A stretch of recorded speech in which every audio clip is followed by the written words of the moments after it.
tila walang hanggan, naghihintay sa paglubog ng araw sa palaruan. Ngunit ngayon, pagdilat ay gabi na agad. Sa dami ng iniisip, tila laging sagad. Hindi naman talaga bumilis ang ikot ng mundo, sadyang bumibat lang ang dala ng bawat segundo. Ang dating laro, naging responsibilidad. Ganito pala ang lasa ng pagiging matanda at may edad. Wala nang oras para tumitik sa ulap, nalunod na sa kape at mga pangarap. Ang kalendaryo ay mabilis na nauubusan, puro to-do list tayong laging nilalaman. Dati, ang inip ay kalaban na kaibagar. Ngayon ang pahinga ay isang luhong kay mahal. Sinasabi nila ang bilis ng oras, na tila ang bawat sandali ay kumukupas. Pero ang totoo, tayo lang ang nagbago. Sa ilalim ng pressure, tayo'y naging seryoso. Hindi ang relo ang mabilis ang takbo, sadyang ang buhay ay naging abal lang. Totoo!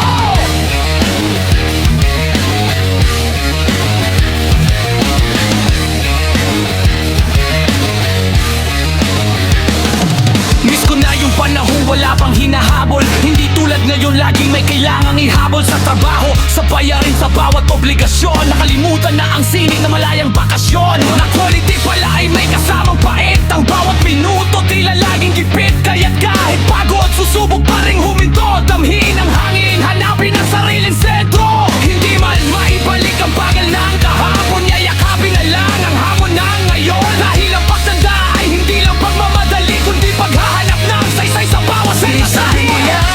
Ang bilis ng oras, na tila ang bawat sandali ay kumukupas.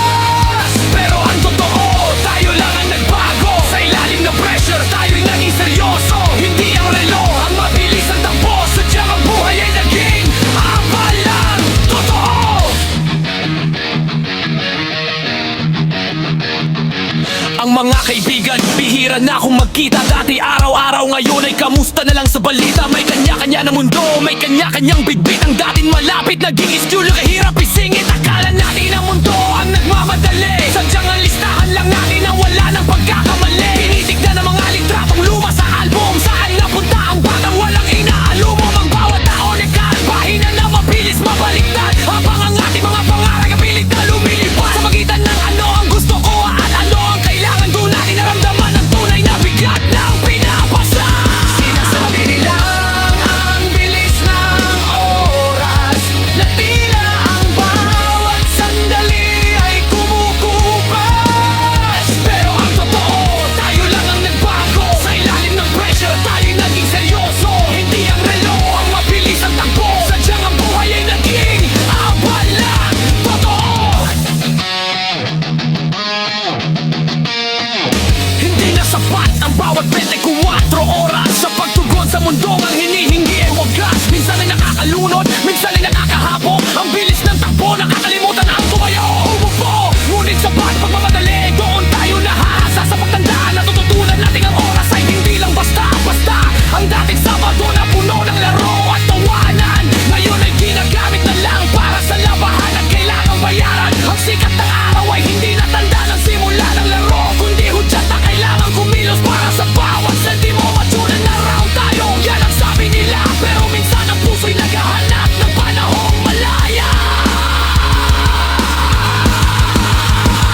please follow or subscribe, like, and share. Thank you.